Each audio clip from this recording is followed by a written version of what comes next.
Olá, gente, boa noite. Sejam todas bem-vindas e bem-vindos aqui à nossa aula inaugural, né, para esse ciclo aí do Malunga, em colaboração com o NUPEM. Sou Jéssica Gonçalves, estou aqui como gerente institucional e de projetos do Fundo Agbara. É, Começo a noite aqui de hoje agradecendo a presença de vocês, falando que, enfim, a gente construiu, né, esse processo com muitas cabeças aqui. Algumas delas estão já nessa sala que também vão se apresentar depois de mim, mas só queria fazer essa fala inicial de agradecimento e boas-vindas e falar um pouquinho também sobre o programa Malunga, tá? Não sei quanto que vocês já conhecem, já estão familiarizados, mas o programa Malunga Fortalecendo Coletivas Negras é uma iniciativa do Fundo Agbara que nasceu em 2023. Essa é a terceira edição. E aí, dentro desse programa, o nosso objetivo é apoiar, né, e fortalecer organizações da sociedade civil no seu desenvolvimento institucional, né? A gente está num ciclo, o primeiro ciclo foi de organizações espalhadas pelo Brasil inteiro, o segundo ciclo que aconteceu no ano passado, a gente focou no território de Salvador, e agora, né, junto com aí o núcleo, a gente está olhando e fornecendo essa jornada formativa para as organizações que participaram, né, da pesquisa do NUPEM, do diagnóstico, né, sobre filantropia, sobre raça aqui no Brasil. Então, é isso, a gente está muito feliz de construir essa jornada para vocês, então vai ser um processo de muito aprendizado, de muita troca. E hoje é um dia muito especial para essa aula magna, né, para essa aula aí introdutória, que as mulheres aqui, a Iracema, a Mari também vão falar, vão se apresentar um pouco, falar sobre a nossa área de conhecimento e advocacy, mas para contar um pouquinho dos resultados, né, dessa pesquisa, trazer esse retorno para vocês que tão gentilmente aí colaboraram com a gente nesse processo. Então é isso, eu vim aqui mais para me apresentar, para desejar uma boa noite, um ótimo início de jornada. Queria passar também, antes de chamar as meninas de conhecimento, para a Letícia, para dar um oizinho, se apresentar também. Gente, boa noite. Algumas de vocês já devem ter falado comigo, né? Tô conversando com algumas aí via WhatsApp, a gente já tem nosso grupinho, mas muito prazer, sou a Letícia, faço parte do time de fomento, né? Sou coordenadora de fomento, então tô junto aqui com a Jess. É muito prazer, tô muito feliz com essa aula e contem comigo, tá? Durante toda a jornada a gente vai trocar bastante juntos. E boa primeira aula, né? É isso. Além da Letícia aqui no time de fomento, a gente tem a Larissa, que não pôde estar com a gente agora porque ela tem a aula à noite, mas vocês também vão trocar bastante com ela ao longo dessa jornada, é a nossa analista. E também a Ron, se quiser dar um oizinho, que é da nossa área de comunicação e está aqui também prestigiando a gente. Boa noite, tudo bom? Eu sou a Hanna, mas como pode ver, todo mundo me chama de Ron. Eu sou designer, tô da área de comunicação aqui do Fundo Aquibara. Tô aqui também um pouco no lugar também de entender também melhor sobre o diagnóstico, sobre o impacto que ele teve também. Então, acho que a gente está mais horizontal nesse aspecto de estar aprendendo juntos aqui, o impacto que essa pesquisa teve e ainda há de ter aí na vida das organizações negras do Brasil. Então, prazerzão também. Então, provavelmente vocês terão contato com coisas que eu fiz, basicamente com as artes, com os logos, essa é a minha função aqui dentro. Mas eu tô aqui para aprender também, que sou nova aqui na Guibara. Então é isso. Boa noite, gente. Uma excelente aula pra gente. Obrigada, função que a Ron desempenha com excelência aqui.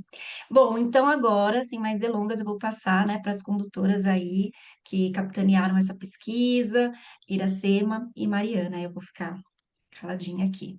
Boa noite para gente. Boa noite, todas, todos, todes.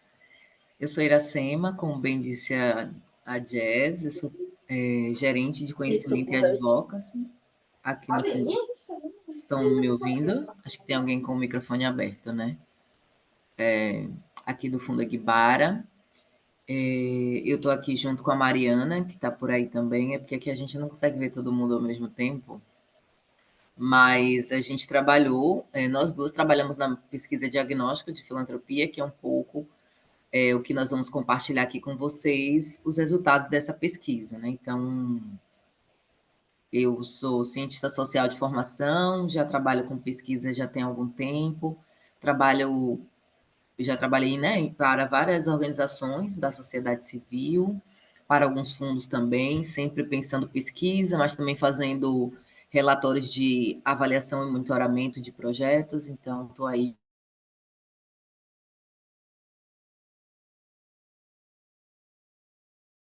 Travou para todo mundo ou foi só para mim? Travou, né? na produção de tanto o advocacy mais para a política institucional, como para o advocacy no próprio campo da filantropia e do investimento social, que é um pouco do que a gente vai acessar aqui através dos dados. Mari, você quer se apresentar? Eu apresento sim. Boa noite a todos.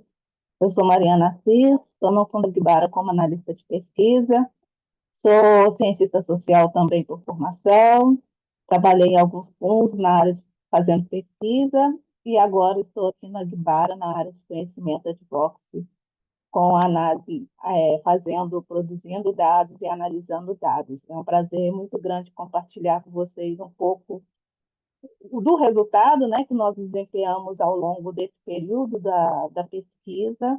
Espero que a gente tenha uma boa troca, né, para além de passar os resultados, mas que a gente consiga também ter trocas produtivas durante esse processo. E posso retomar a palavra já para a Irá, que vai fazer a apresentação, não sei, já posso? Então, Irá. Ótimo. Tá bom. Obrigada, Mari. Então, nós pensamos em uma noite dividida em alguns momentos, né? Então, na primeira parte seria essa apresentação nossa, depois nós teremos um momento onde eu vou fazer um panorama geral sobre alguns dos resultados da pesquisa, contando como é que a gente partiu dela, como é que ela foi desenvolvida e alguns dos resultados. E depois a Mari volta para falar de como é que podem ser utilizados, né, os dados que a gente produziu, e além do próprio relatório que nós elaboramos, tem também outras ferramentas que nós construímos e que está disponível para todas as pessoas na internet, para que seja de utilidade, né, para vocês, para conhecer, por exemplo, realidades regionais, observar perfis diferenciados de organizações negras, porque um dos resultados que nós identificamos é que há, de fato, uma variedade de perfil nessas organizações, e outras informações que vocês vão poder observar. Então, nós temos um momento que vai ser mais expositivo e depois vai ter um momento mais interativo. Aí, no momento mais interativo, a gente tem aí a expectativa também de que vocês falem, né, quando forem falar, falem um pouco o seu nome, da organização que faz parte. E esse movimento também eu já vi aqui que já começou no chat, então vocês podem fazer também para que essa saudação ela fique acontecendo aí, tá bom? Vamos para a apresentação. É Mário que vai projetar ou é a Lei? Vocês, meus amores. Você vai estar aí, Mário? Então, deixa eu ver se eu já tô como. Ah, tá, eu já estou aqui. Só um momentinho que eu vou colocar aqui. Sei.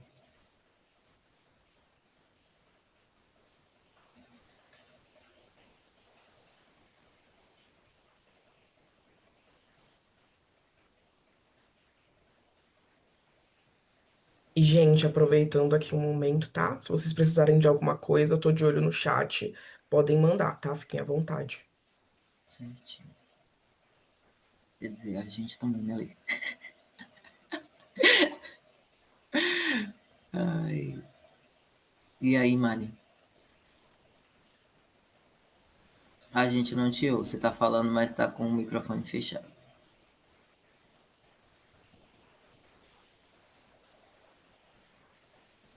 Espera aí que eu já vou já abri aqui, eu só estou vendo aqui como que compartilha. Botão verde embaixo. Não, esse aqui vai, mas vê se foi aí. Para mim ainda não apareceu não. Acho que tá carregando. Um Foi. pouquinho. Ótimo. E o modo apresentação aqui, vocês A sabem. gente vê a apresentação, mas a gente também vê a barra de cima. Não tá É. acompanhando. Então, F5, né? Aí do lado do disquetezinho tem uma seta com duas para cima e para baixo. Acho que consegue ampliar ali para a tela inteira. Foi.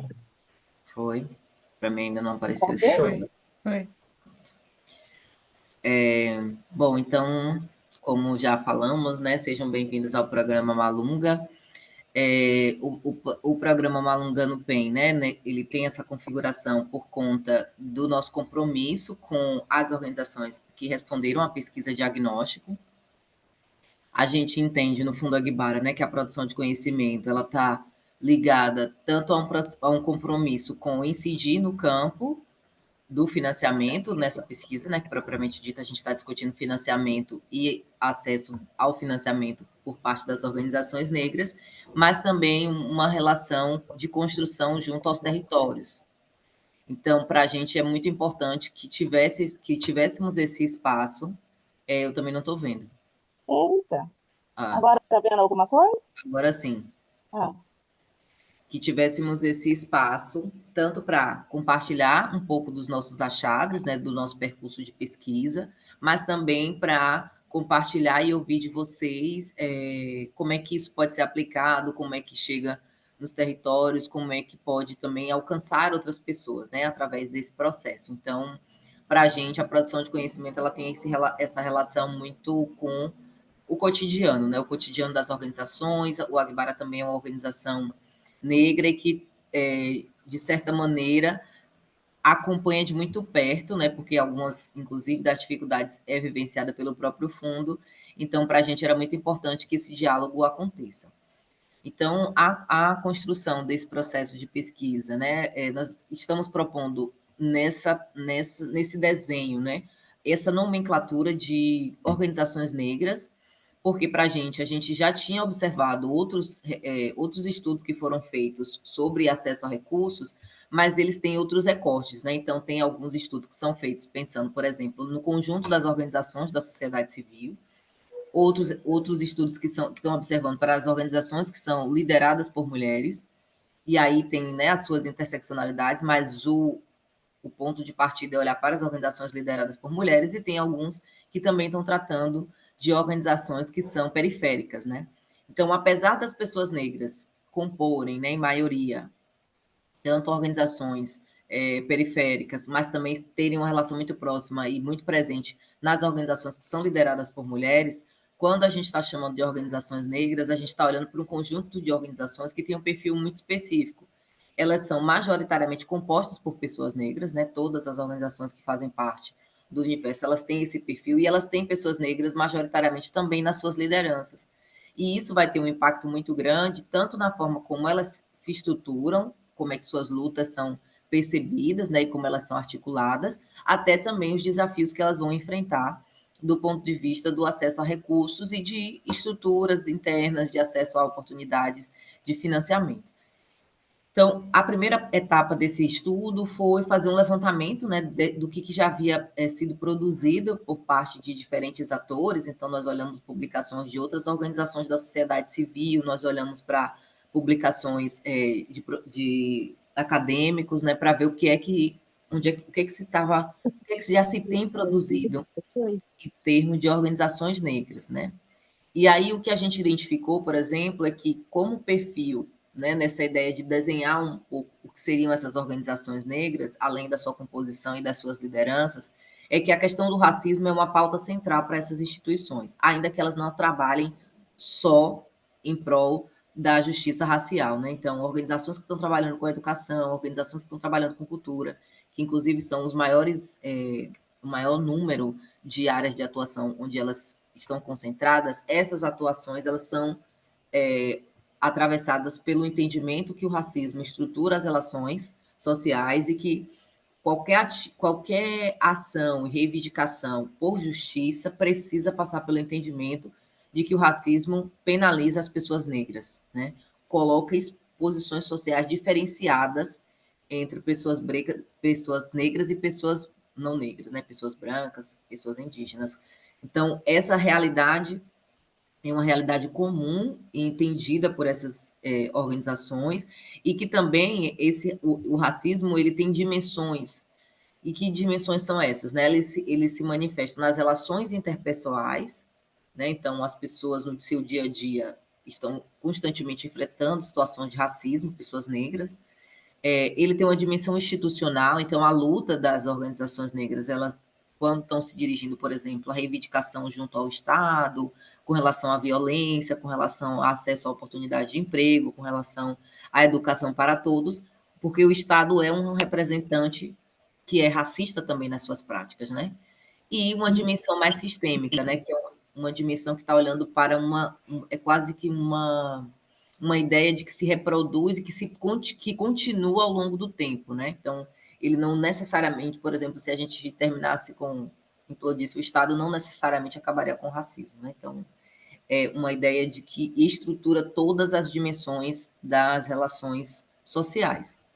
E aí, uma outra coisa que a gente também identificou nesse processo de estudo desses outros estudos que já tinham sido feitos sobre as organizações negras, né, pensando aí agora no sentido mais amplo dos movimentos negros, das organizações de mulheres negras, que elas têm um desafio histórico e contínuo de visibilidade. Então, apesar de serem centrais na luta pelos avanços democráticos, né, no sentido de que está reivindicando direitos para a maioria da população, que a população negra é maioria, mas elas também enfrentam o desafio de serem reconhecidas e de terem visibilidade. E essa falta de reconhecimento impacta sobre o que a gente vai ver mais à frente, a questão dos recursos. Aí nós fomos olhar para um outro campo, que era o campo que nós estávamos mais interessadas nesse estudo, que eram dois campos onde há alocação de recursos, distribuição, não vou nem dizer redistribuição, vou dizer distribuição de recursos, que é o campo da filantropia e o campo do investimento social, né?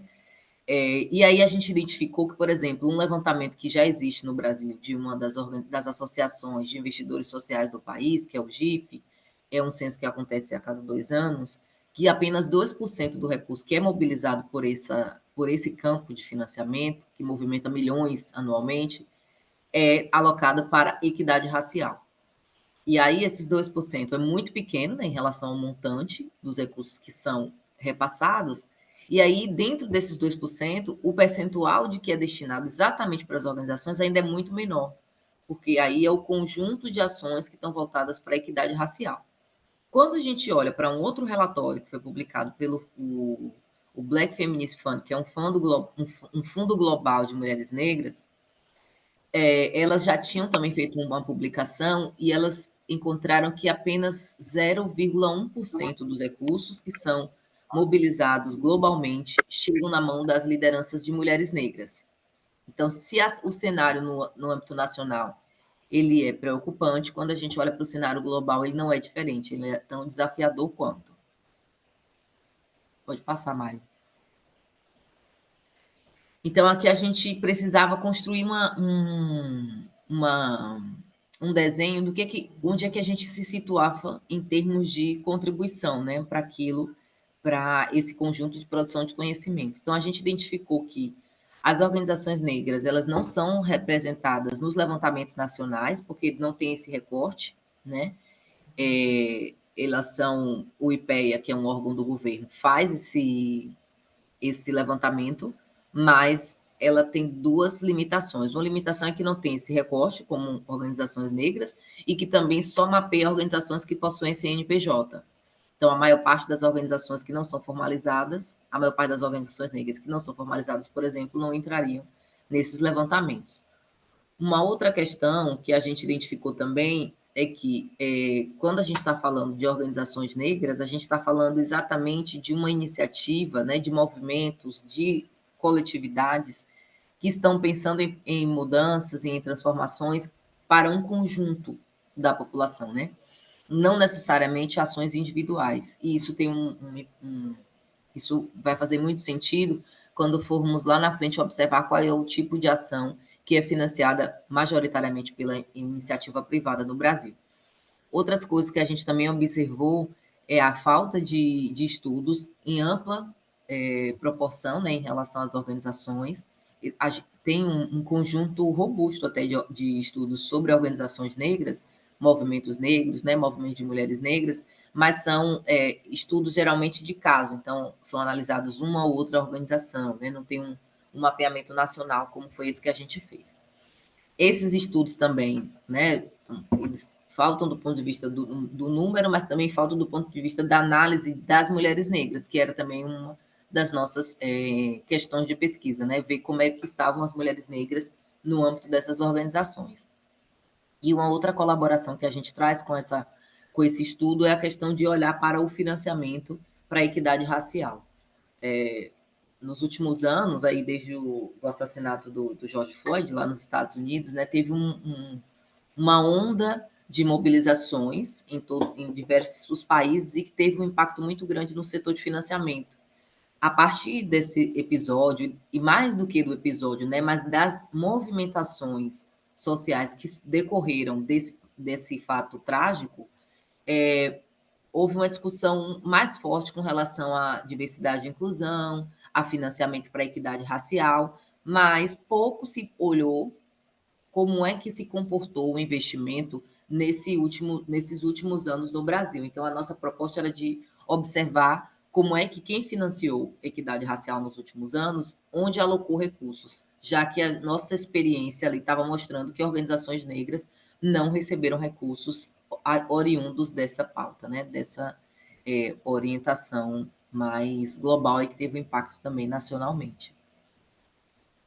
Mari? Então, nosso objetivo foi trazer um retrato das organizações que responderam o formulário, que foi um formulário online, mas que também contou com a mobilização em territórios de 15 pesquisadoras de campo em diferentes estados do Brasil. Ao todo, nós conseguimos respostas de 834 organizações, que responderam todas as perguntas do questionário, né, que nós pudemos analisar. O número foi maior, mas a gente teve que filtrar para que tivesse as respostas todas completas, né?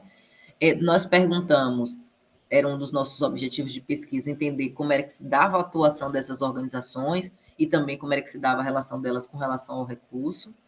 E nós também fizemos um formulário perguntando aos financiadores sobre isso que eu falei, né, anteriormente, que é de entender onde é que foi feito a alocação de recursos voltados para a equidade racial. Se eles tinham um perfil de financiar mais coletivos, organizações de grande porte, organizações de pequeno porte, iniciativas individuais, financiar a iniciativa de terceiros ou executar suas próprias ações em prol de equidade. A gente perguntou sobre tudo isso e, no final, era um exercício também de identificar possibilidades e limites que estavam aí entre a realidade das organizações, né, o que disseram as organizações sobre o acesso a recursos e o que os financiadores falaram sobre a distribuição desses recursos. Então, foi mais ou menos esses 4 objetivos aí que nós percorremos para desenvolver a pesquisa. Então, como é que nós fizemos isso, né? Como eu disse lá na primeira etapa, foi feito um levantamento de várias produções, outras pesquisas que já tinham sido feitas, anteriores à nossa, para entender um pouco mais sobre os conceitos, sobre o que há de consenso já em relação à atuação das organizações negras. Depois nós fizemos esse formulário, né? Aplicamos esse formulário, que tivemos as respostas das 834 organizações. Nós também fizemos algumas visitas em instituições desses 15 territórios, né, conversando mais de perto assim, com algumas delas, e entendendo, aprofundando mais algumas questões que já estavam surgindo ali no formulário. Isso é bem interessante, que vocês podem acessar um compilado, né, do que foi essa experiência de campo no documentário que nós produzimos e que está disponível no YouTube, depois a Mari vai falar um pouco dele. Nós também disponibilizamos o formulário lá para as empresas e fizemos uma rodada de entrevistas com lideranças no campo do financiamento, né? Nesse sentido de aprofundar algumas coisas que surgiram para a gente na hora da análise dos formulários. Mari? Então, já passando para o resultado, né, do que nós encontramos em termos, para desenharmos um retrato dessas organizações, nós observamos que a maioria delas tem a sua atuação, né? Está sediada nas regiões Nordeste e Norte, né? A primeira é a região Nordeste, com 45,6% das organizações lá, seguida da região Norte, com 23,6%. Em terceiro lugar fica a região Sudeste, com 18,2%, seguida da região Sul, com 10% das organizações, e o Centro-Oeste, com 7,1%. E aí nós tivemos um percentual muito pequeno, 2,3%, de organizações que que se consideram, né, sediadas nacionalmente, que elas não têm uma sede fixa, né? Na verdade, o que acontece muitas dessas, elas não têm nem sede própria, elas são identificadas como nacionalmente.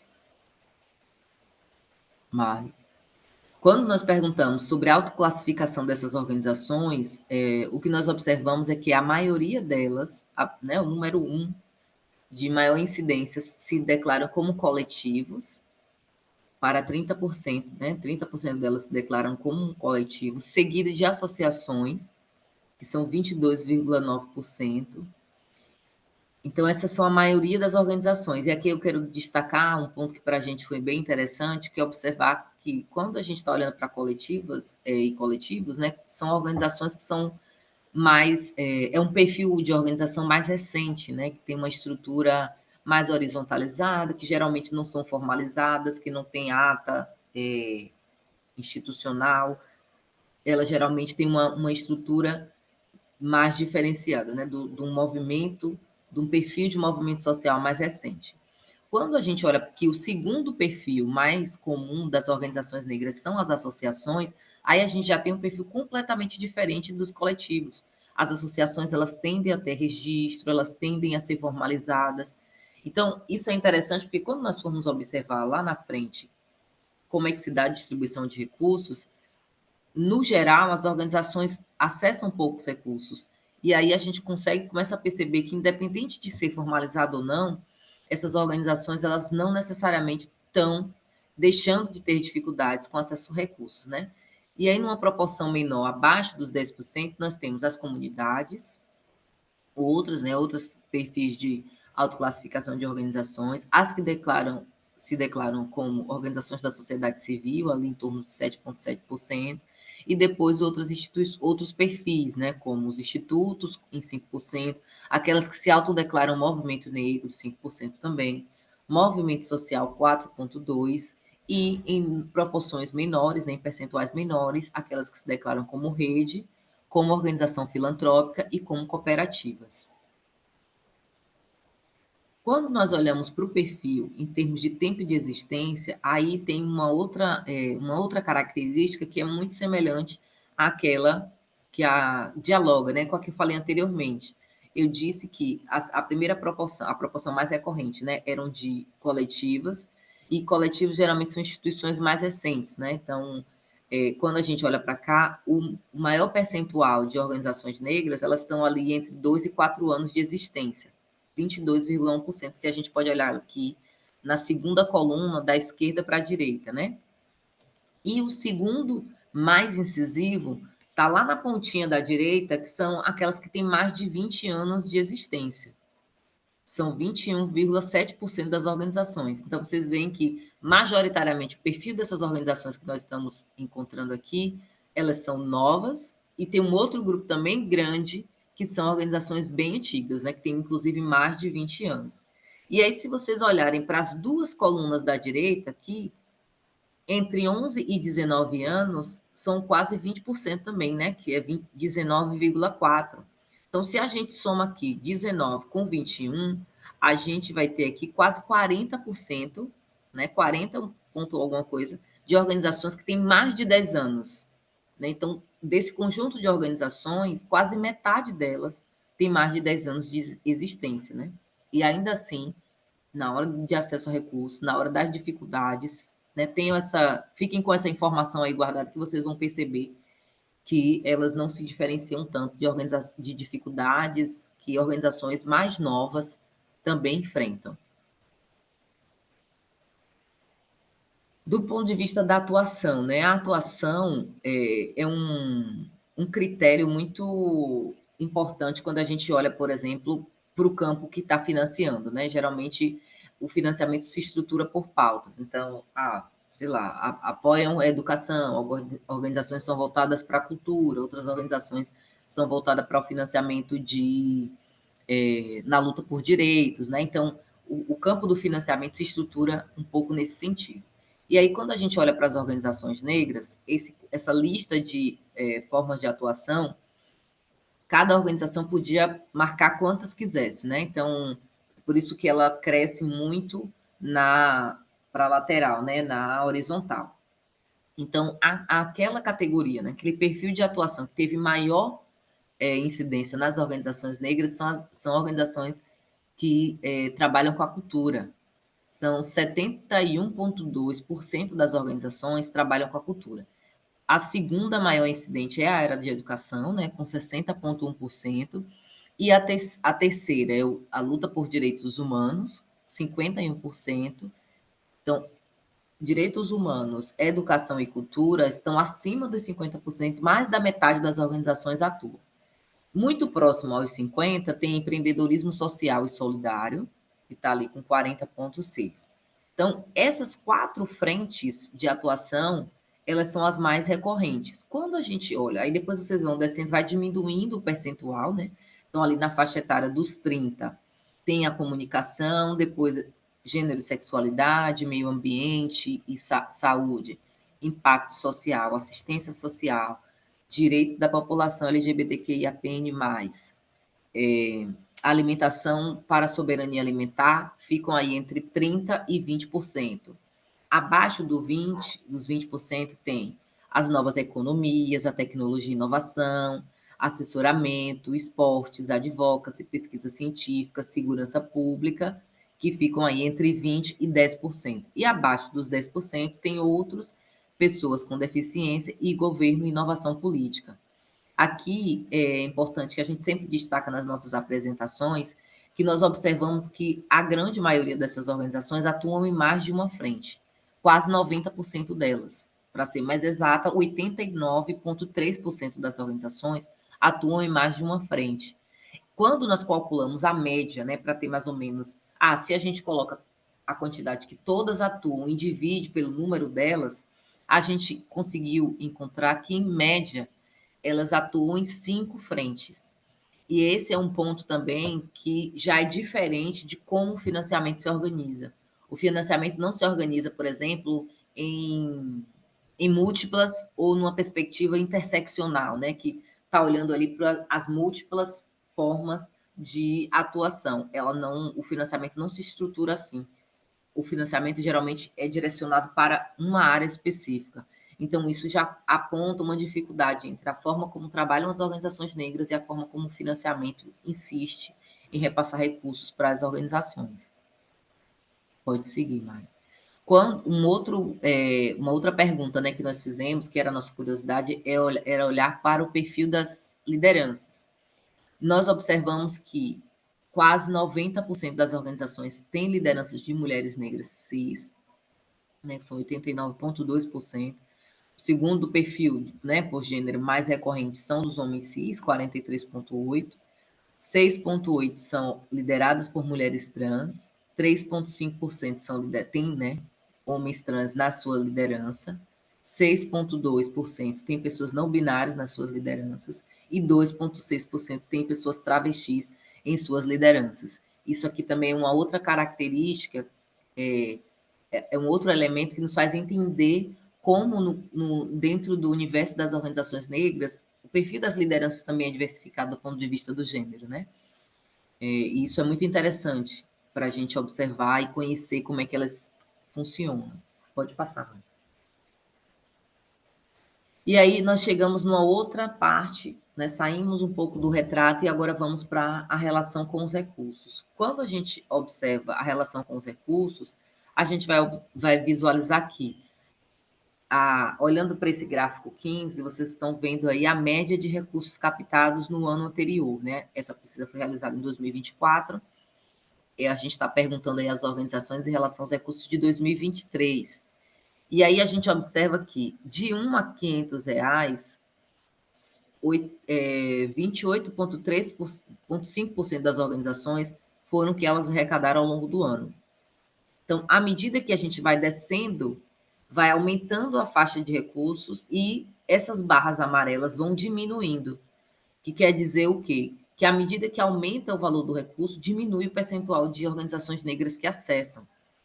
As duas maiores frequências, né, percentuais, estão entre R$ 1 e R$ 500 e entre R$ 501 e R$ 5.000. Se nós somarmos essas duas barras maiores aí, que são as que têm maior incidência, né? Elas somam mais da metade das organizações. Então, 59,2% das organizações negras captaram até R$ 5.000 no ano de 2023. Isso ao longo de todo o ano. Quando nós formos de fazer essa divisão, por exemplo, por mês, isso é um valor muito inferior ao que é se pensado, por exemplo, o salário mínimo, né? Quando a gente perguntou sobre as fontes de recursos, aí nós observamos um outro aspecto dessas organizações, que a maior parte das organizações negras, elas são financiadas por recursos dos próprios membros. 57,7% responderam isso, seguido das doações individuais de pessoas físicas. E aí podem ser pessoas que fazem parte da organização ou outras pessoas que estão ali envolvidas, né, nos territórios ou pessoas conhecidas. Então, esse montante é muito parecido entre os dois. E aí, como terceiro perfil de maior incidência, são os editais públicos, com 45,2%, depois os eventos, as rifas, a geração de renda através de produtos e serviços.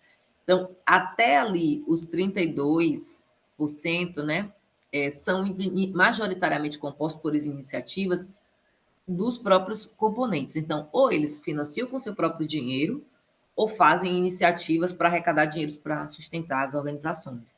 Quando nós vamos olhar para esse financiamento que vem de outros, né, das empresas privadas, das emendas parlamentares, do financiamento por edital, das subvenções do poder público, de fundos patrimoniais, todos esses estão abaixo dos 15%, na verdade. A maior incidência aí é essa aqui das empresas privadas, com 13,2%. Aí vocês depois vão vendo, baixo para 8,6% das emendas, e aí até chegar a 1,7%, que seriam a existência de fundo patrimonial, né? Quando nós perguntamos, né, quais eram os principais desafios enfrentados pela gestão dessas organizações, aí nós identificamos que a captação de recursos é, em disparado, a maior dificuldade, o maior desafio que essas organizações enfrentam. Quase 90% delas apontaram esse desafio. Na sequência, tem outros insights, né? Outras orientações que a gente também pode ter para compreender como é que se dá esse processo. Então, a escrita de projetos também se constitui uma barreira, um desafio para a maior parte delas, né? 56,5 organizações apontaram isso como um desafio. Depois, o planejamento estratégico para 48,3, descendo o mapeamento de editais, quer dizer, acessar esses editais, entender ali onde é que eles estão divulgados, é um desafio também para 47,8%. O desenvolvimento institucional, que é um requisito que muitos financiadores cobram, é um desafio também para as organizações negras, para 45,2% delas. E abaixo ali dos 35% tem a questão das línguas estrangeiras, da mobilização de pessoas, da gestão da própria equipe, da comunicação das ações, né, da iniciativa, da construção de um portfólio para a captação de recursos e da prestação de contas. Então, esses são os principais desafios que essas organizações enfrentam em sua gestão. Aqui nós fizemos um cruzamento entre as dificuldades que foram mencionadas na página anterior, né, e o quanto as organizações entendiam que era importante, que era relevante esses desafios. Então, tá tudo bem, vocês apontam os desafios, mas quais são os desafios mais relevantes, né? E aí a gente observa aqui que os editais burocráticos, que é esse primeiro aqui onde tem a seta vermelha, são os que têm maior faixa no amarelo e no verde. Se vocês observarem, vocês vão ver que a parte amarela e a parte verde do primeiro são as maiores em relação às demais. Então, os editais burocráticos são os mais relevantes, porque amarelos são os que são considerados muito relevantes, e a parte verde de relevante. Então, se a gente soma ali, dá o quê? 79, quase 80% aponta que os editais burocráticos são uma dificuldade. Na sequência, somando ainda, né, essas duas faixas que são mais relevantes, tanto muito como relevante, nós identificamos a falta de abertura das empresas para o diálogo. E Em terceiro ponto, que era uma outra questão que a gente queria destacar, era em relação a não se aplica. Para as organizações negras, ou, né, para 43% delas, não possuir CNPJ não se aplica como uma dificuldade na hora de captação de recursos, né? E aí a gente tem apostado em duas hipóteses explicativas, né? Uma delas é que as organizações que não acessam recursos, que não têm uma infraestrutura, elas sequer chegam na barreira do CNPJ, né? Então, assim, identificar o CNPJ como uma dificuldade já é um filtro para as organizações que já possuem acesso, que já possuem conhecimento à dinâmica de financiamento, né? Pode passar, Mário. Uma outra dúvida também que nós tínhamos era de saber a relação entre conhecer organizações financiadoras e conseguir captar. A gente sabe que o acesso à informação é uma dificuldade, é uma barreira, né? O campo não é muito acessível do ponto de vista de visibilizar oportunidades de financiamento. Então, a nossa curiosidade era saber como era que se dava o conhecimento. E aí, quando a gente olha aqui para esse gráfico 11 da esquerda, nós identificamos que a maior parte das organizações tem sim conhecimento sobre instituições financiadoras no Brasil. 58,8% delas têm. Só que quando a gente olha para o gráfico da direita, né, para esse gráficozinho redondo, a gente identifica que, embora a maioria conheçam as instituições financeiras, não repercute em maioria também entre aquelas que conseguiram captar. A maioria das organizações não conseguiram captar, que é esse númerozinho aqui de baixo, esse azul claro, que é 38,4. Na sequência, vem as que conseguiram, 37,5, e depois tem um grupo pouco relevante de 24,1 que sequer tentaram captação. Então, o fato de conhecer instituições financiadoras não repercute em acessar recursos, né, conseguir captar, ter sucesso na captação e, inclusive, é uma barreira na medida em que algumas organizações sequer tentam um processo de captação, embora conheçam financiadores, né? Então, aí a gente teria de estudar mais para entender por que há esse gap, essa distância entre conhecer instituições e efetivamente tentar ou pleitear recursos. Talvez esse processo de decisão sobre não pleitear seja uma leitura das próprias instituições sobre os requisitos ou sobre esse processo que se mostra muito distante, mas a gente aí teria de fazer outra pesquisa para poder aprofundar mais. Aqui foi um outro cruzamento que nós fizemos, que era para observar a relação entre ter CNPJ e a faixa etária de recursos, né? Então, se vocês olham aqui, na vertical, a gente tem as faixas de recursos que são captados, né? Como tínhamos no slide anterior, mais atrás, que era de 1 a R$ 500, de 501 a 5.000, e aí, à medida que vai descendo, vai ampliando as faixas.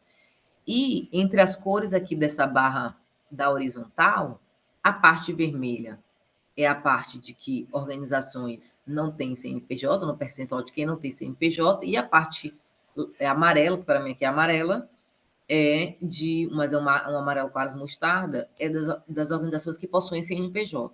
E aí tem olhando logo de frente, a gente observa uma coisa que era esperado, que à medida que a gente desce, né, vai aumentando as faixas de recursos, vai diminuindo o percentual de organizações que não têm CNPJ. Então, acima de 301 mil aqui, acima desse valor dessa faixa etária de recursos, não tem organizações não formalizadas, né, sem CNPJ.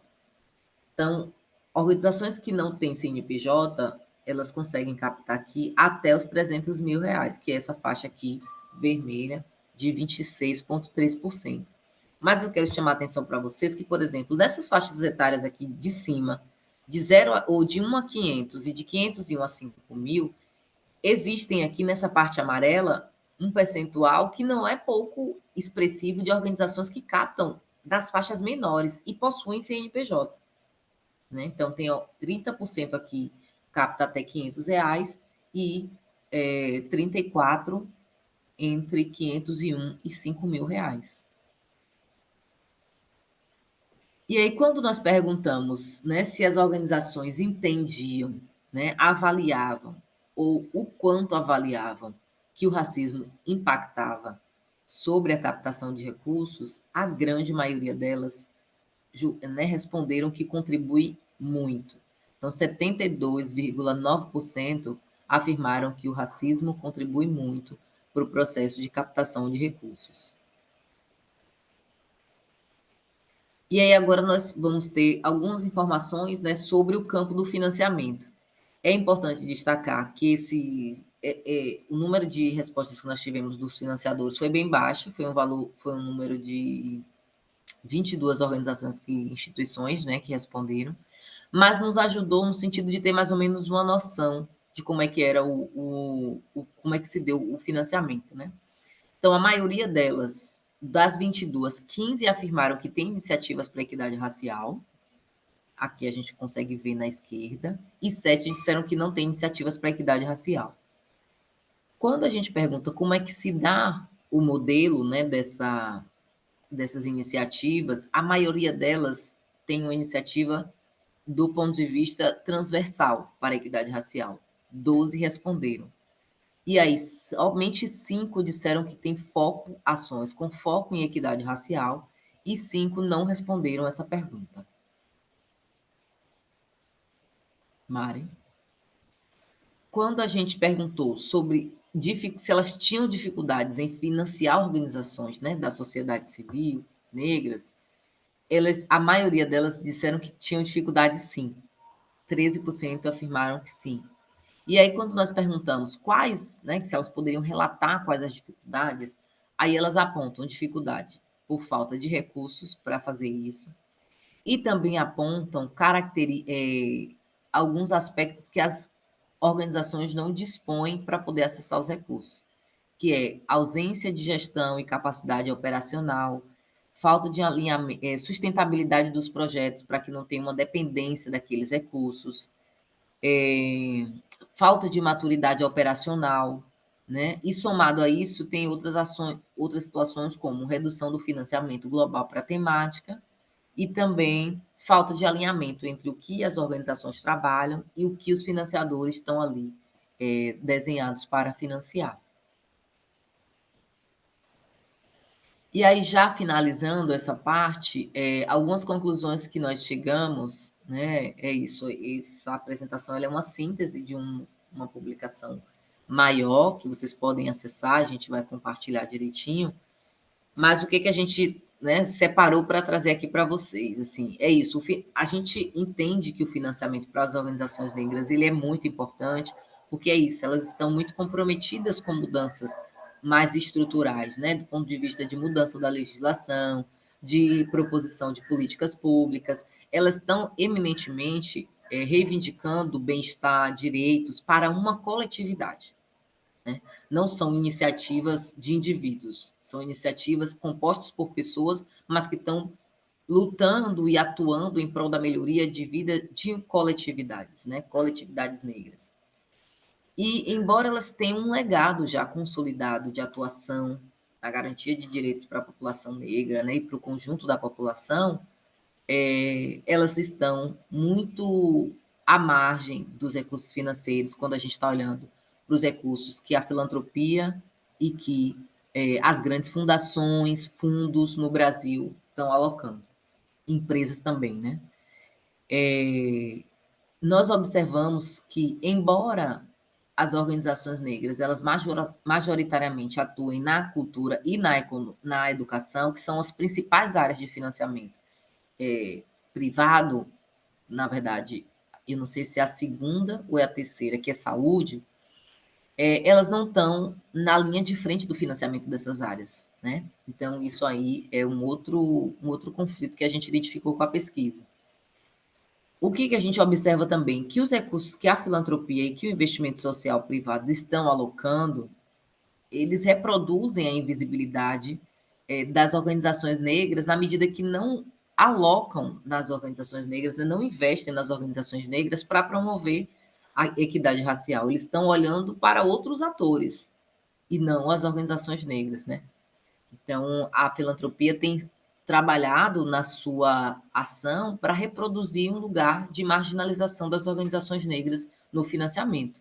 Então, a luta racial, a filantropia e o investimento social está contribuindo para que as coisas se mantenham no mesmo lugar. Não tem promovido mudanças substantivas, porque não tem fortalecido as organizações que atuam na linha de frente dessas pautas, né?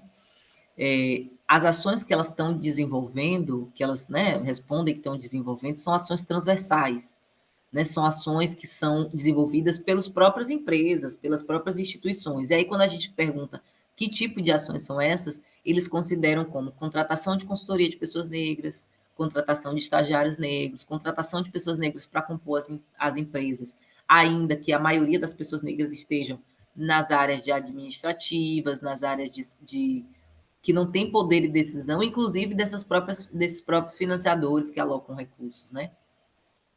Então, a gente entende que essas ações, elas não estão sendo, de fato, financiadas para promover mudanças substantivas, né? Muito mais para reproduzir mesmo o lugar de desigualdade que já é uma realidade para a população negra.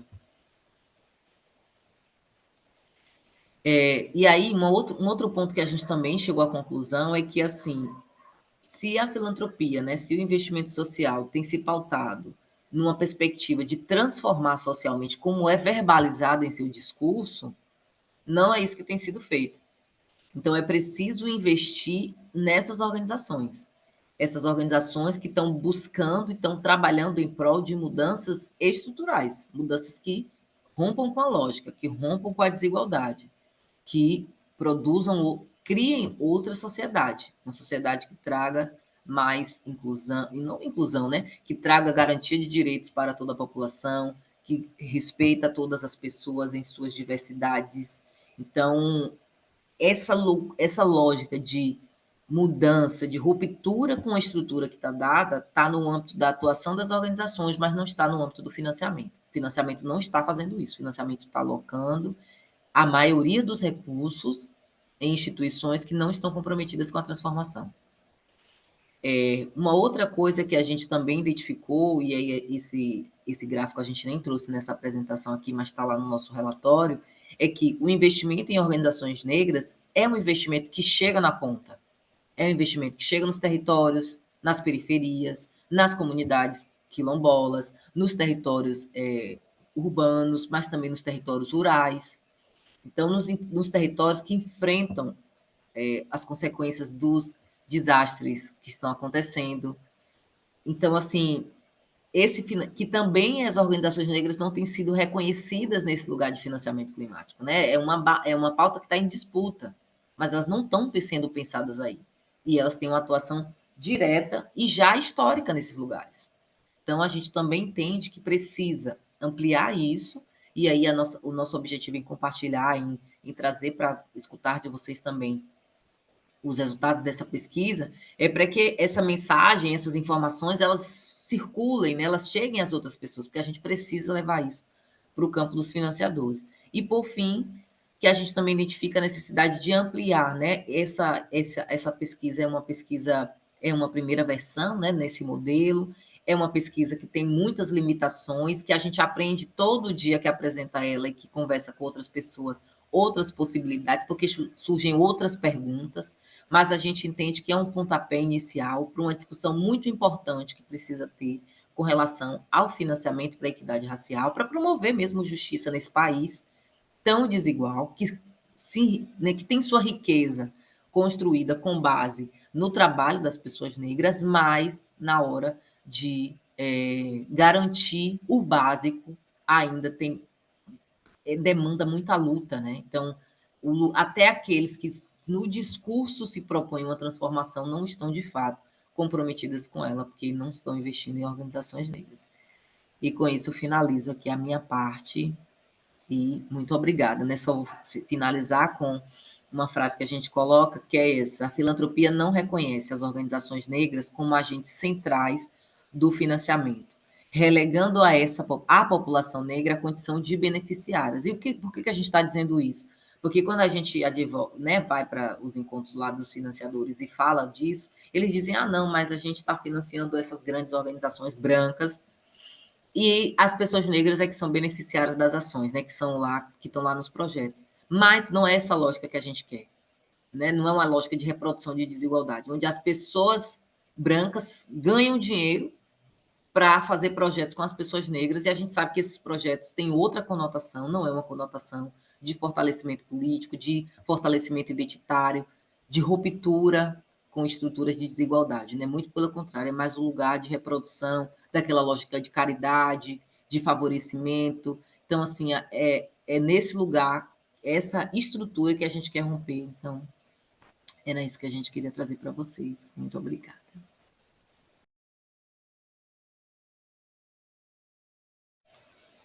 Vai lá, Mari.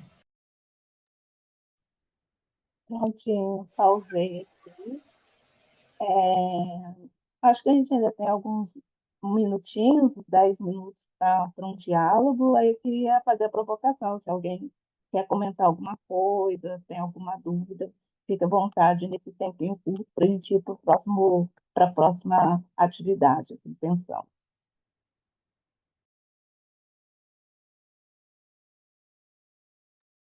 Alguém tem um ponto? Aí já pode falar.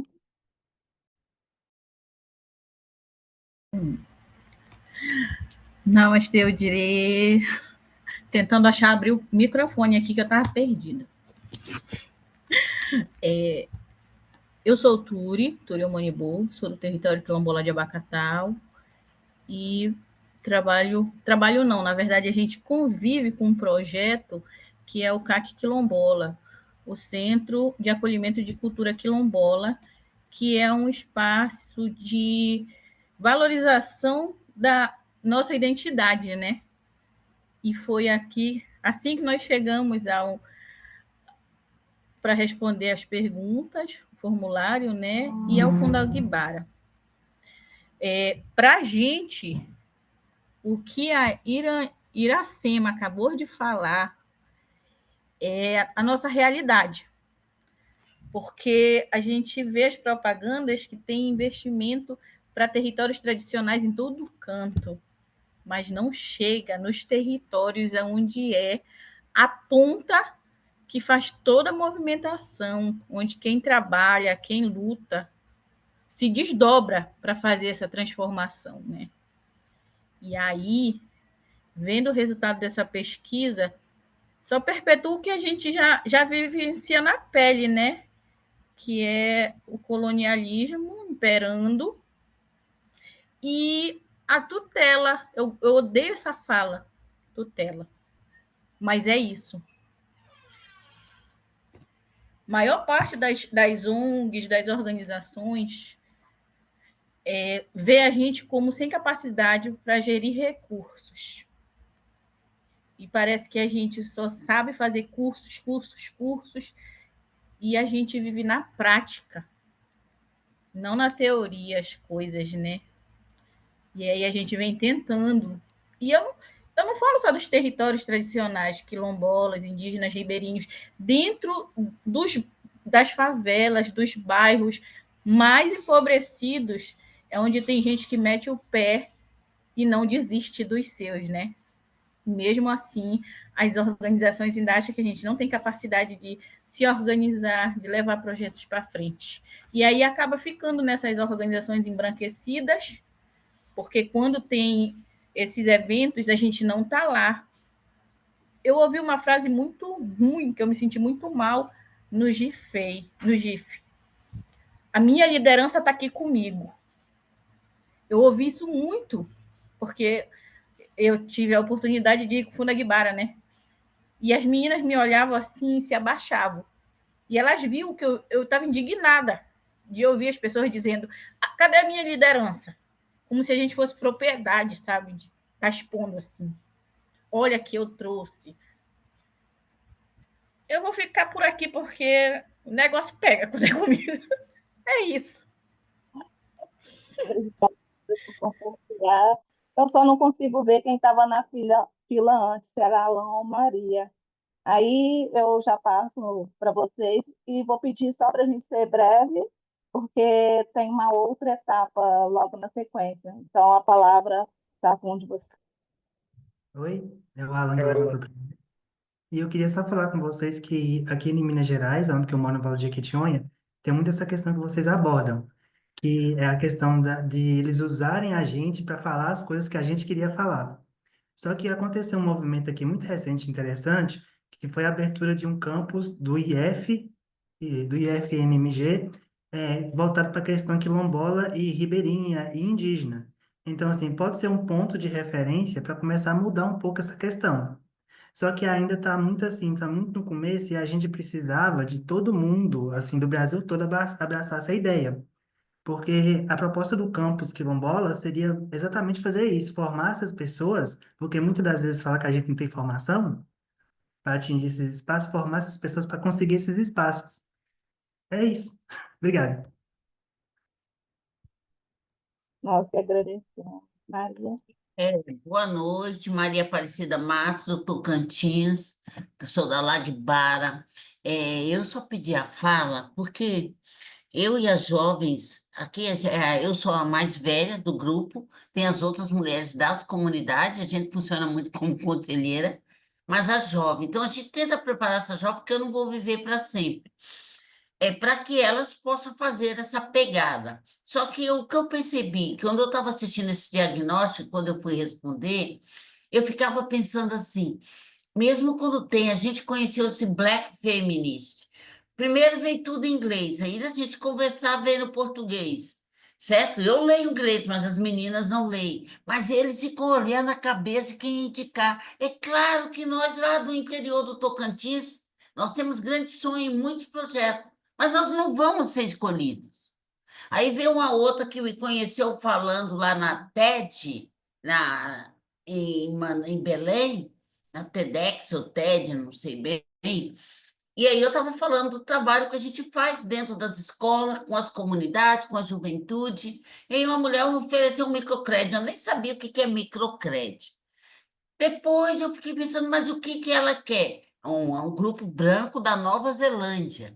Então, na verdade, quando aparece alguém oferecendo alguma coisa, são brancos querendo falar com a gente, se apropriar do nosso conhecimento. Está bem complexa essa questão de filantropia. A gente ainda depende dos editais. Um dos nossos grandes aqui, que a gente busca é ensinar esses jovens a captar, mas que a gente possa gerar a nossa própria renda, né? E de prestação de serviço, só que a gente ainda está em formação. É só isso, obrigada. Eu gostei muito da explanação do diagnóstico, porque é uma realidade que eu observo muito. Obrigada, Maria. Eu vou passar rapidamente para elas, aí depois eu vou pedir para as outras questões que foram surgindo, para serem colocadas no chat. E mesmo que não der para a gente responder aqui agora, a gente procura outras formas de responder todas as questões, né? Devido à questão do tempo. E é isso, né? São muitas questões que a pesquisa, né, ela desenvolve e gera reflexões que acho que não dá para ser exploradas aqui em 2 horas. Então, eu vou pedir para vocês colocarem aqui, eu já vi que tem Thelma, aí eu abro agora para a Elisa, e as demais colocam lá, por favor.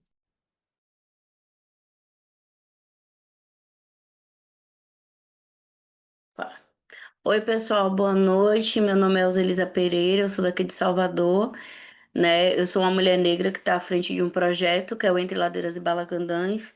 É um projeto de educação e cultura aqui em Salvador, onde eu faço um roteiro a partir da perspectiva e da história da população negra na construção social de Salvador. E o que mais a pesquisa respondeu foi as minhas inquietações, porque eu já tenho alguns anos com Entre Ladeiras e eu sinto muita dificuldade de captar recurso, porque um projeto, um projeto, uma ação, iniciativa, a gente precisa de divulgação, material, logo, eh, material para você se identificar. E desde que eu comecei o Entre Ladeiras, tudo sai dos meus recursos próprios, para não desistir do meu sonho. E eu sempre ficava perguntando, poxa, será que o meu projeto não é bom? Será que trazer escolas públicas de forma gratuita para uma aula de campo falando da população negra a partir de estudos, né? Que eu também sou historiadora e pesquisadora. Será que não está certo? Será que o que eu estou fazendo não está certo? E a pesquisa vem para sanar essas respostas, essas perguntas, né? A resposta está aí, a gente não consegue porque não chega até nós, né? A gente está na linha de frente, nós estamos no fronte, no enfrentamento contra o racismo e todas as ações de desigualdade que a sociedade tem com a população negra, mas a gente come dá meio-dia na casa de todo mundo, né? E a gente não consegue nem desenvolver o nosso trabalho. Então, assim, eu quero parabenizar o fundo pela pesquisa, porque é extremamente importante a sociedade, as instituições, quem está com o dinheiro na mão precisa saber porque o dinheiro não chega até a gente. Obrigada. Obrigada. Bom, conforme falei, né, acho que a gente pode deixar as próximas questões para ser colocadas no chat só para passar para a próxima atividade, né, o próximo bloco que nós pensamos. Eu estou procurando aqui aonde que eu vou compartilhar com vocês a minha janela para apresentação. Vocês sabem, menino, onde que eu clico? O botão verde ali embaixo, tá Não, escrito chama. Ah, compartilhar a janela, mas eu quero que seja a internet lá. Está na internet, assim, tá. É uma página da internet. Você vai ter que compartilhar a tela inteira, Mari. uhum. Deixa Esse eu foi. ver. Então, tá aparecendo você. Deixa eu ver. Tava carregando ainda. Agora foi. Agora foi. Agora vê se vai mudar aí. Mudou. Então tá bom. Então, deixa eu só tirar essa aba aqui. Deixa eu ver se eu consigo tirar aqui. Foi. Então, Bom, primeiro é a questão da pesquisa, né? A pesquisa, ela apresenta 4 produtos, né? Que é a pesquisa na íntegra, que ela está disponível no nosso site para fazer o download, depois eu vou passar para vocês. Aí é que vocês podem acessar ela. Ela tem na versão português e na versão inglês. Outro produto da pesquisa é uma mini versão, né, uma versão mais reduzida, né, desses dados, que ela também se encontra em português e inglês, e em breve vai estar disponível para vocês na página e para o público em geral. Tem o Power BI, que nós vamos ver ele daqui a pouco, e eu vou explicar o que é esse Power BI e o que ele traz. E tem o documentário que foi feito com as organizações que participaram da pesquisa, né? O documentário é um recorte, não estão ali todas as organizações, mas parte delas estão. E o documentário ele está na página no YouTube, também vou disponibilizar o link, vamos passar o link para vocês. E vale muito a pena, assim, ser assistido, acessado, porque o documentário ele traz muito, né, a atuação das organizações, as dificuldades dessas organizações, a importância da atuação das organizações nos territórios, traz a diversidade também da atuação. Enfim, é um documentário de 27 minutos que é muito rico, então que vale a pena ser acessado. Depois também vou passar para vocês, está aqui ó, na página do YouTube, como vocês podem ver. E nessa websérie são 25 minutos e 45 segundos. Aí, esses são os produtos, o resultado da pesquisa. Aí, o que nós pensamos nesse momento? Primeiro momento, como as organizações vistas, né, com o resultado da pesquisa, no geral, têm muita dificuldade em captar recursos, né, muitos associados também à falta de conhecimento de onde pode ser buscado, né, oportunidades e tudo. Até Thelma fez uma questão, né, falando sobre a captação de recursos, pensando nisso, a gente trouxe algumas páginas que elas oferecem, divulgam editais abertos. Não é propaganda das páginas, que a maioria aqui, com exceção da Comuá, não sei nem com que atua, como atua, mas é uma oportunidade com essas páginas de acessar as oportunidades de editais abertos que tem ao longo que estão abertas no Brasil. Isso também posso passar depois para vocês, tá? Aí, só para vocês terem, antes de entrar nas análises de dados, para vocês verem um pouco. Tem essa prosas que tem uma série de oportunidades de editais que estão abertos, tá? Em diferentes áreas. Aí, aqui, no campo de busca, pode ser feita a busca por tema que as organizações atuam. Então, por exemplo, cultura. Eu clico aqui, aí vão carregar os editais abertos em torno da cultura. Com que, aí, educação, né? Aí vão ter as chamadas abertas para educação. Aí acho que vale a pena, né, a leitura para ver se as organizações se enquadram, né, naquele requisito edital, ver o que estão pedindo, enfim, acessar, né, essa oportunidade. Para além dela, tem também na Comuá, que é a nossa parceira, que é a rede como a Filantropia que Transforma, e nela tem também algumas chamadas dos parceiros, né, e abertos. Então, aqui você clica em saber mais depois e vê o prazo, né, para ver se está feito.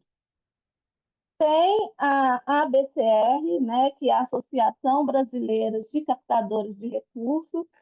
Aí também, aqui também conta, né, com vários editais que estão abertos.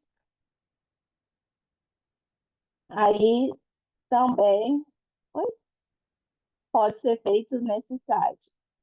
E, por fim, tem esse site aqui, que apresenta também alguns editais abertos no Brasil. Aqui tem até mais alguns detalhes, olha, que apresenta a região que é para o Brasil todo, o prazo de inscrição. Então, assim, são sites, ferramentas que vocês podem acessar para ver, para ver quais oportunidades que tem em torno de editais. Tá? O acesso, como nós vimos, a essa informação não é de todos, então por isso que nós optamos por trazer aqui para mostrar algumas dessas possibilidades. Bom, agora entrando no produto da pesquisa, no Power BI, deixa eu só. O Power BI, o que ele é? Ele é uma. Eita, parou de compartilhar ou está compartilhando? Porque agora eu estou vendo vocês. Acho que está compartilhando, né? Tá compartilhando, Mari. O Power BI, o que é o Power BI? Ele é uma ferramenta de interação. Então, o que Iracema apresentou aqui foi assim, o resultado da pesquisa como um todo, com todas as respostas. E por conta do tempo, não dá também para apresentar todos os dados da pesquisa, né? É um compilado dos achados que foi apresentado aqui hoje.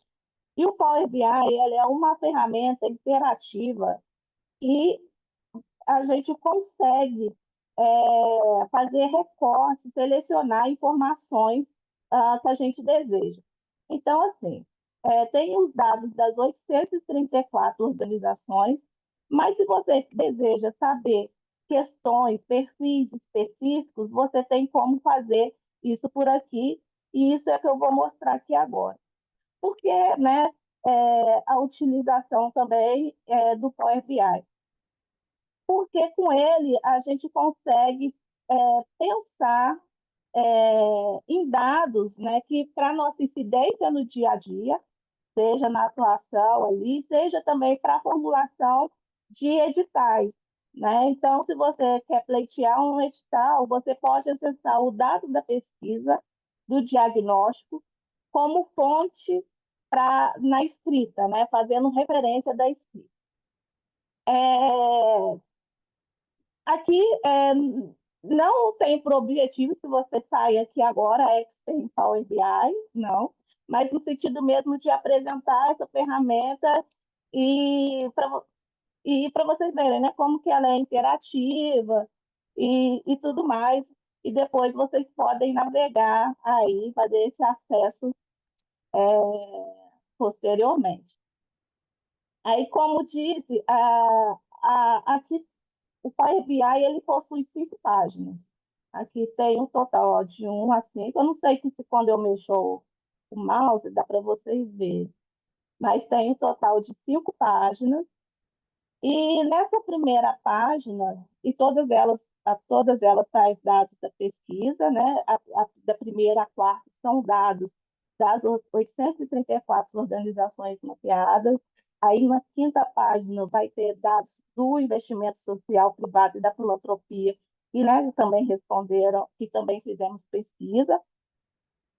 Aí nessa primeira parte são os dados das organizações, e aqui, como vocês podem ver, tem algumas questões que são informações sobre a classificação das organizações, a localização, a posse de CNPJ, tempo de existência, enfim. Essa primeira parte está relacionada a quem são as suas organizações, né, onde com que ela atua. Aí aqui, por exemplo, eu vou dar aqui coletivos, né? A gente consegue ver que o percentual aqui embaixo das pessoas que responderam coletivo e também responderam as outras respostas. Ela tem opções. Primeira opção é aqui, quando você clica, você tem a opção de clicar e ver o foco de um determinado dado. Aqui ele fica mais ampliado para você conseguir enxergar, né? Porque é muito dado. Aí, aqui, coletivo. Ai, opa, aqui, como está apresentando, eu vou mexendo, ele está indo rápido. Está indo. Pronto, aí dá para ver. Aí a gente consegue ver por aqui também o percentual das pessoas que responderam fazer parte de coletiva e outras formas de organização. Isso vai para todas as perguntas aqui, ó, que a gente consegue visualizar os dados da pesquisa, né, que estão lá, os dados gerais. Aí, quando a pesquisa, essa página, ela tem uma possibilidade que é de fazer filtros.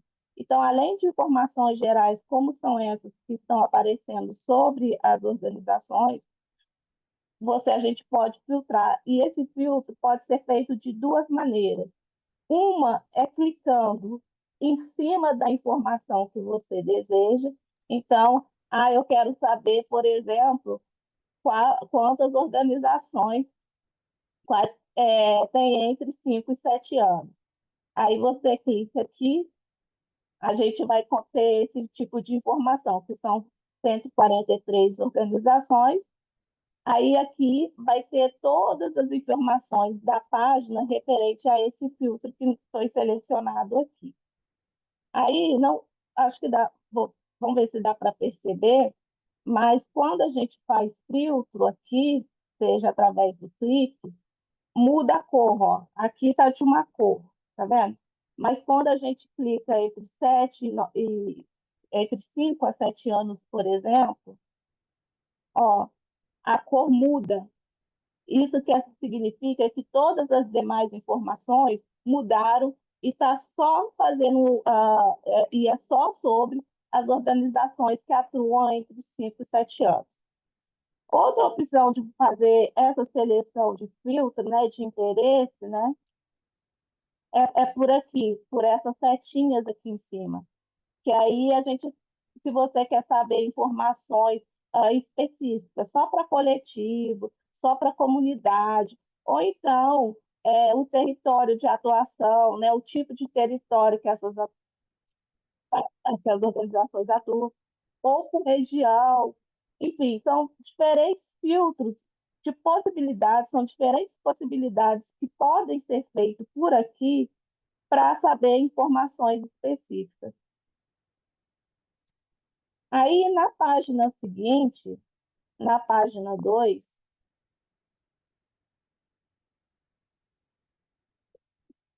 tem as informações referentes ao perfil dos integrantes das organizações, o perfil das lideranças e o perfil dos beneficiários. Tá?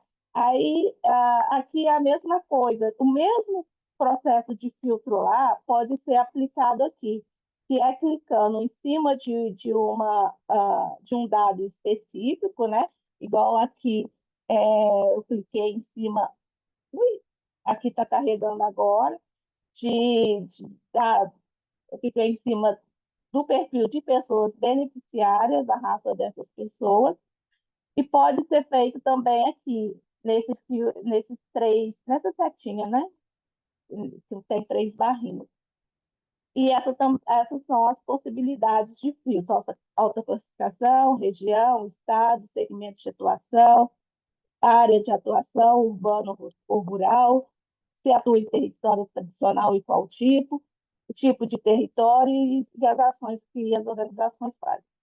Aí, essas são as opções. Aqui tem uma coisa, tem um dado relacionado à liderança, né, que esses dados aqui, eles estão em formato de estatístico, né, que são...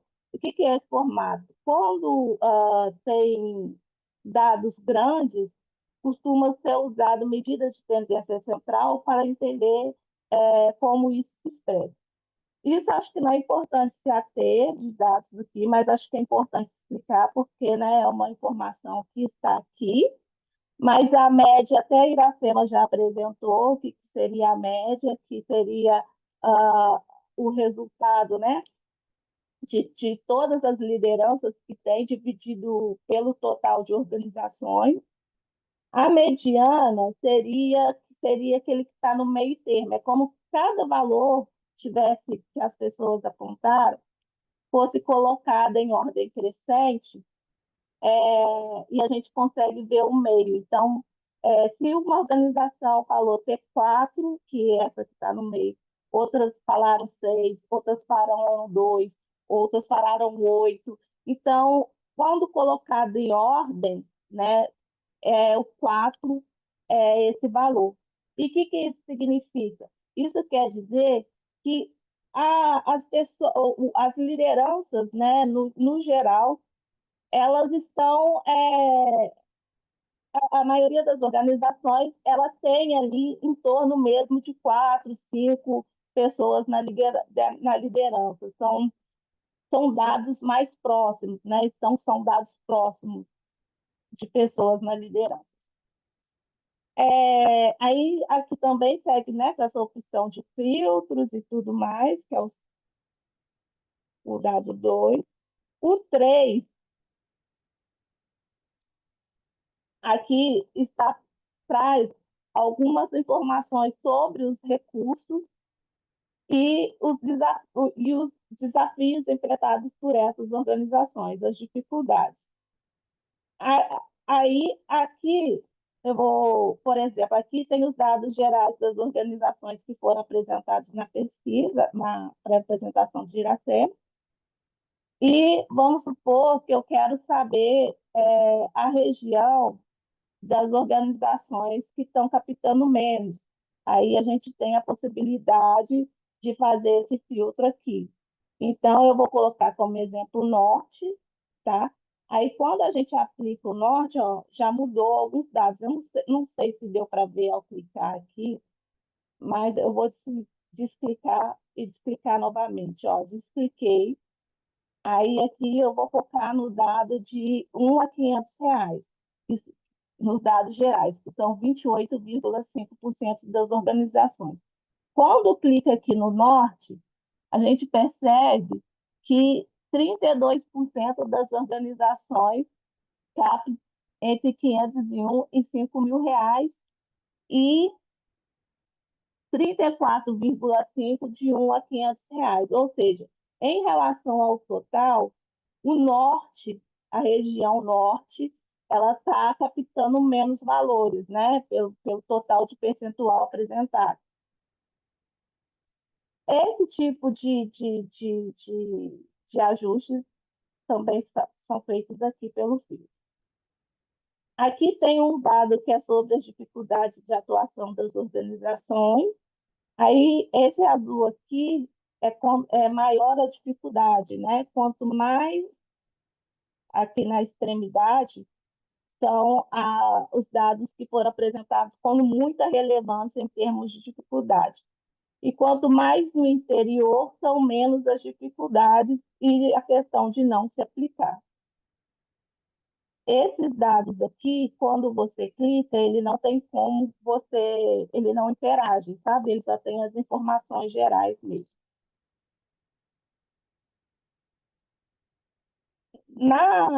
No gráfico, na barra 4, né, são apresentados os dados em relação à gestão, né? Aí aqui, como nas outras páginas também, tem a possibilidade de fazer filtro por aqui e clicando de, em cima de uma informação que você deseja. Então, vamos supor, eu quero saber, aqui é o total, né, porque eu não cliquei ainda em nada, são 834 organizações, eu quero saber quantas delas atuam, as que compõem, né, a área de gestão, atuam em outras iniciativas. É só eu clicar aqui, que aí eu vou saber a quantidade que tem e o percentual. Aí, chegando mais perto aqui, ó, dá para ver o percentual aqui do lado esquerdo, na linha horizontal. Vou diminuir aqui. E, por fim, essa é a quinta barra, né, que são as informações do campo da filantropia e do ISP que responderam à pesquisa. Aqui, como eu falei anteriormente, não tem a opção de fazer o filtro, mas aqui se encontra alguns dados que foram respondidos por eles nos questionários. Então, aqui até a Iracema apresentou iniciativas para a equidade racial, que são 15 afirmaram fazer e 7 não. E aqui vai ter, só um minutinho, aqui vai ter o nível também de importância que as organizações elas apontam, né, sobre o tema de atuação e outras questões respondidas por essas organizações. Pelas organizações aqui, no caso, é referente do investimento social privado e do ISP, tá? Essa última parte aqui, a quinta etapa. Então, esse é o Power BI, ele é bem dinâmico, né? Como vocês podem ver, eu voltei aqui para a página 1, ele é bem dinâmico, é bem interativo e traz diferentes contribuições mesmo por a gente poder manipular de acordo com as informações que a gente quer atribuir. Pode falar. Obrigada. Oi? Acho que foi só vazou, só, Mari. Salvador. Tá? Então, é isso. Foi apresentado aqui, então, esse modelo. Aí eu queria saber se vocês têm alguma dúvida, acho que pelo tempo dá para fazer isso, e até mesmo para navegar aqui, se tem alguma questão, enfim, que a gente pode fazer isso agora, nesse momento.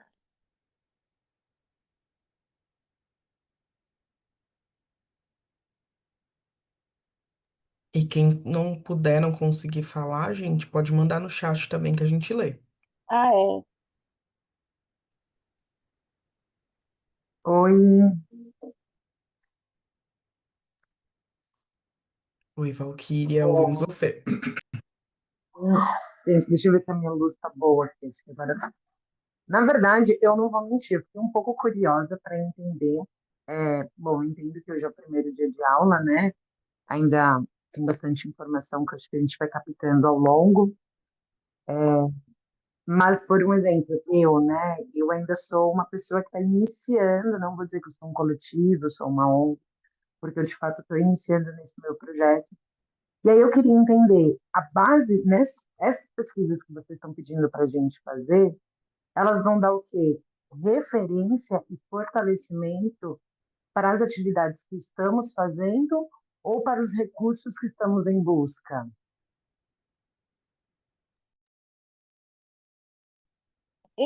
Acho que serve para as duas coisas, né? E sim, que acho que serve mesmo para as atividades do dia a dia, né? Para vocês verem a atuação, enfim, dessas organizações, né? Para pleitear suas ações, e serve também como oportunidade de edital, porque normalmente esses editais, que pedem dados, né? Quando essas escritas, né, de editais, você normalmente tem que referenciar. Então, como que você vai fazer essa referência? Aí, esse Power BI, que é uma ferramenta gratuita, ele tem essa possibilidade, serve como dado, base, para você fazer a construção e referenciar a pesquisa. Então, por exemplo, eu vou fazer um edital que está aberto para cultura. Aí, como que eu posso fazer isso? Como que esses dados podem ser úteis? Você vai lá e olha o que tem falando sobre cultura, né? Olha, as organizações que trabalham com cultura, por exemplo, elas captam X valor, elas estão captando menos, elas captam pouco. A região que trabalha com cultura e está captando não é a região onde que nós atuamos, está em outras regiões. Então, por isso, é importante a gente conseguir esse determinado recurso. Então, assim, foi pensado para as duas coisas, tanto para a atuação e tanto para possível, né? Pleiteio a edital, né? Foi moldado assim, pensando assim. E só para complementar, Valquíria, a gente não vai obrigar vocês a usarem o edital nas aulas ou algo assim. O edital não, a pesquisa nas nossas aulas, tá? Aqui foi mais uma mega aula para vocês absorverem um pouco o resultado da pesquisa que vocês responderam.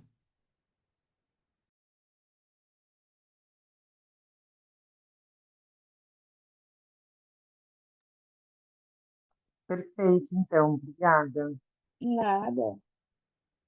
Tem alguém com algumas outras questões, algumas dúvidas que não ficou entendido, que é difícil Gente, mesmo, porque quando falo, eu vou falar, ser sincera, eu demorei um bom tempo para pegar o Power BI, e é isso, ele é uma ferramenta também que a gente aprende muito assim na prática, sabe? Eu acho que só ficar falando pode ficar meio solto, né? Acho que é uma possibilidade que vocês têm de acessar depois esse material e vendo esses dados. Desculpa, aí alguém ia falar e eu cortei. eu não estou conseguindo levantar a mão. Acho que eu posso falar agora. Eu só Pode, também por favor. colocar a câmera aqui. Oi, boa noite. Vocês estão me vendo? Estão me ouvindo bem? Sim. O Zap Pimentel, eu só queria fazer um passadão mesmo da pesquisa, assim, que eu achei incrível. Principalmente por vocês terem incluído pessoas trans, né, nesse processo. Quando eu respondi a pesquisa há um tempo atrás, eu respondi através da Dandara Maria, que é uma parceira minha de projeto. Sou do coletivo Voa Assim, a gente trabalha com transmutação têxtil. Sou baiana, do sertão da Bahia. E me identifiquei muito nesse lugar da pesquisa, de entender também essa questão que vocês colocaram o gênero não só no lugar da cisgeneridade, né? Homem e mulher. Trabalharam com tanto transmasculinidade como transfeminilidade e não binariedade também. Achei bem interessante. Eu vou querer me interar cada vez mais dentro dessa pesquisa para poder seguir com os meus projetos. Obrigada, é isso.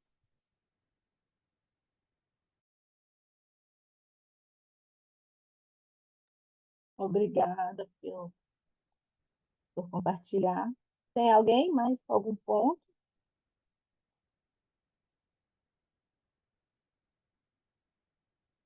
comentários.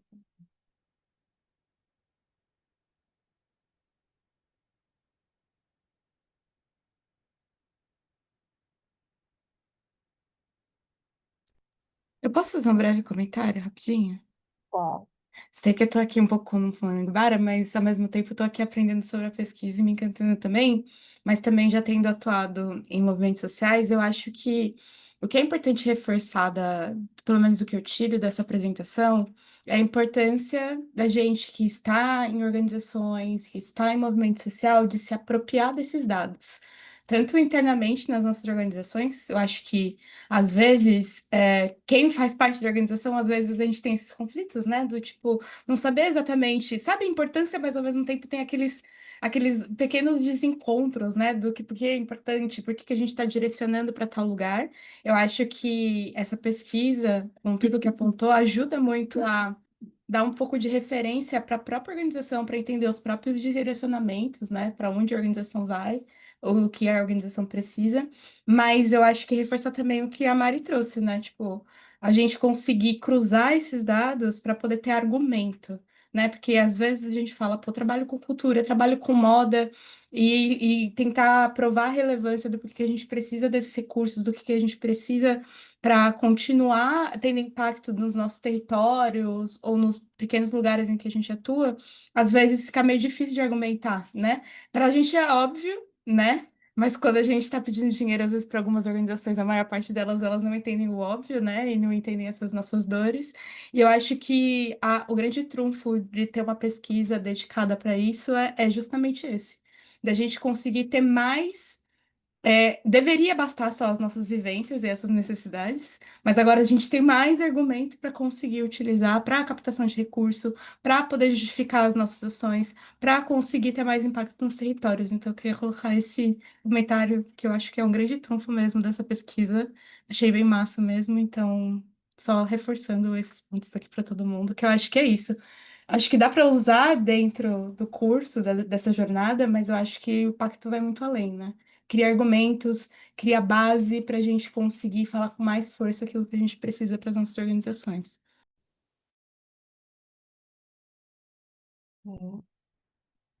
É isso, Ron. Obrigada.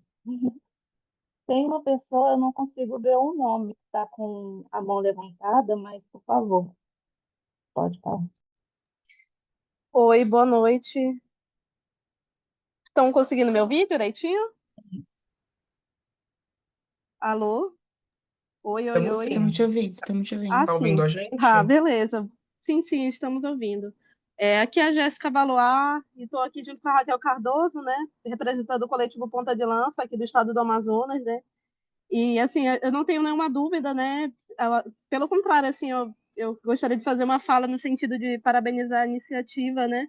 Porque aqui no estado do Amazonas, pelo menos, a gente tem muito déficit em termos de sistematização de dados, né? Que ajude a gente a argumentar nesse processo argumentativo, né? Nos editais, nos fóruns de discussão, né? Que a gente faz parte também dos conselhos de direitos. Então, são dados fundamentais para a gente reivindicar também políticas públicas, né? Que possibilite esse maior acesso e fomento dessas iniciativas que, enfim, né, são de garantia de direitos aqui do estado do Amazonas, né? E eu acho que também é uma iniciativa muito significativo que o Fundo Aguibara esteja tendo essa iniciativa, né, por ser um fundo, né, instituído aí por mulheres negras periféricas também, né? Então, para a gente é uma referência muito grande nesse sentido de a gente também se ver e ver a nossa organização que a gente constrói enquanto esse espaço também que pode estar realizando pesquisas, né, sistematizando dados, né, que podem ter muitos impactos muito significativos, né, na garantia de direitos, na argumentação para distribuição de recurso, né. Então, acho que para a gente é muito significativo e a gente está pensando também em muitos outros processos também de sistematização de dados mais locais aqui no estado do Amazonas, porque aqui é muito deficiente nesse sentido, sabe? Mas, assim, no geral, a gente parabeniza assim, a iniciativa do Fundo Aguibara e também se coloca à disposição para estar também ampliando essa pesquisa também nas organizações indígenas, negras, enfim, antirracistas aqui do estado do Amazonas, tá bom? Obrigada, parabéns pela iniciativa. Nós que agradecemos. Obrigada pela contribuição. E, Emanuel, Oi, gente, boa noite. Vocês me escutam? Não sim, sei se vocês estão me vendo, porque para mim não está aparecendo, não, mas vou falar bem rapidinho. Eu acho que muito instigada por essa última fala, assim, acho que primeiro parabenizar, de fato, o Aguibara pela produção da pesquisa. Acredito, é isso, né? Pesquisa é aquela coisa que dá não só muito trabalho, mas, enfim, ao longo da pesquisa a gente vão aparecendo várias questões, enfim, dificuldades. Mas acho que eu queria parabenizar, para além dos resultados, eu acho que muito mais pelo esforço de que esses resultados eles sejam acessíveis, e aí eu acho que esse talvez também seja um grande desafio, né, pensando no perfil, né, das organizações, dos coletivos, né, que estão atuando, né, e aí eu estou falando aqui de Recife, né, falo principalmente da região Nordeste, enfim, Norte, Nordeste, e aí eu acho que o grande desafio, de fato, é tornar esses dados acessíveis e úteis, né? Porque, às vezes, porque a gente escuta, né? Que vocês foram apresentando, como tu mesmo dissesse, é tão óbvio no nosso cotidiano, no nosso dia a dia, mas a gente precisa, né? Precisa desses dados para, entre aspas, estar provando que, de fato, isso acontece. Então, assim, né, meu grande desejo, né, e acredito que também, né, de todo mundo que está aqui, é que esses dados eles sejam de fato utilizados por nós, né, a nosso favor, né, os nossos coletivos, grupos, organizações, enfim. Então, acho que era mais parabenizar mesmo e dizer que espero que seja de fato bem proveitoso para nossas organizações mesmo, né, para as nossas, e principalmente nesse processo de mobilização, né, de recursos, enfim.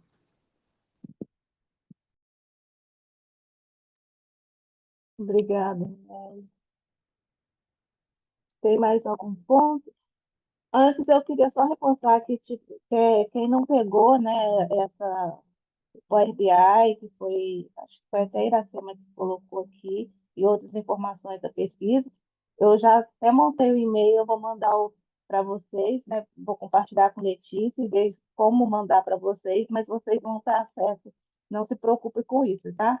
A como acessar esses materiais. É isso, gente. Mais alguma dúvida? Vou só dar uns recadinhos finais rapidinho, né? Primeiro agradecer a presença aí até os últimos minutos, tá? Foi muito bom ter vocês, foi muito bom conhecer vocês hoje. Na próxima aula, que vai ser a primeira aula, né? Hoje foi a mega aula mais de boas-vindas.